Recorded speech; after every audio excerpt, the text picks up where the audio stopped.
festival et de son académie sont bien antérieurs au financement européen. Le festival a été fondé en 1948, et d'emblée il a pris une dimension européenne, et nous avons développé cette dimension ces dernières années avant même d'obtenir des financements.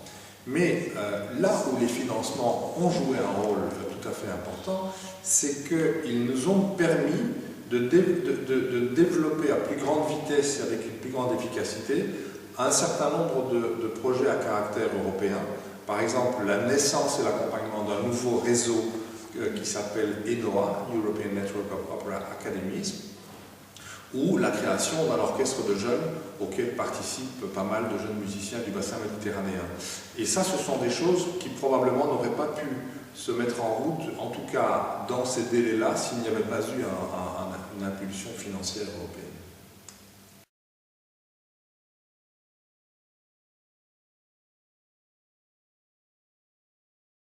Et je crois que fondamentalement, aujourd'hui, il y a une complémentarité entre les financements locaux ou nationaux d'un côté et les financements européens qui sont toujours relativement marginaux. Il y a très très peu de projets qui sont principalement financés par la Commission européenne.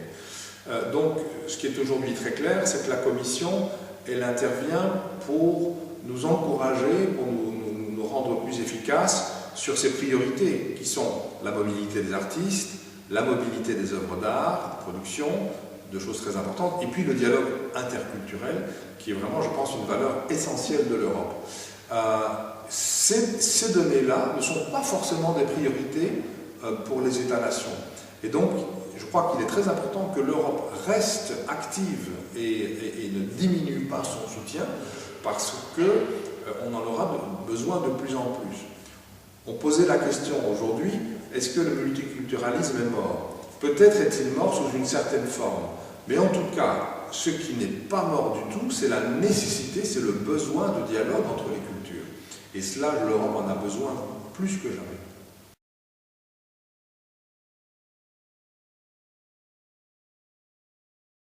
Alors, la mobilité des artistes à l'intérieur de l'Europe a été extraordinairement facilitée. Donc, on a des avancées formidables, qui étaient peut-être inconcevables encore il y a 20 ans. Et par contre, la mobilité entre l'Union européenne et un certain nombre de pays proches, la Russie, les pays du voisinage en Méditerranée, etc., est probablement devenue plus difficile aujourd'hui qu'elle ne l'était il y a peut-être 15 ou 20 ans. Donc les questions de mobilité sont compliquées.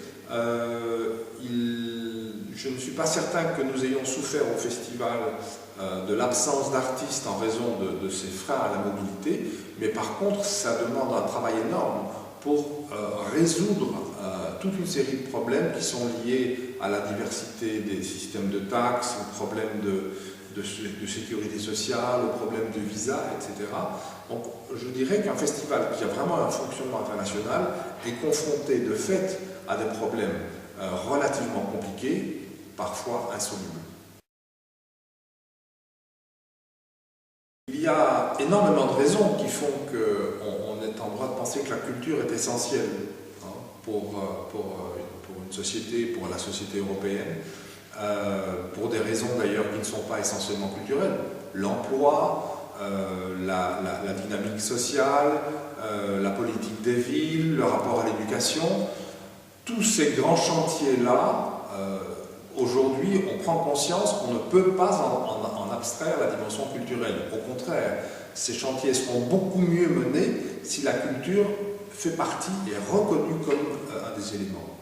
Mais je crois que notre rôle, nous, artistes et responsables culturels, c'est aussi de rappeler que la valeur profonde de la nature, elle n'est pas matérielle, elle est immatérielle, et que une société, qu'un grand projet comme le projet européen, même s'il traverse aujourd'hui des difficultés, ne peut pas se construire sans une vraie dimension culturelle, sans des ambassadeurs culturels, sans des projets qui soient des projets qui sont stimulants et qui sont surtout qui incluent un très large public ou des très larges publics. Et je suis convaincu qu'aujourd'hui, la place de l'Europe dans le monde, c'est de rappeler au monde que nous sommes les héritiers de cette culture démocratique, mais aussi de cette conception d'une culture qui est au cœur de la vie de tous les jours.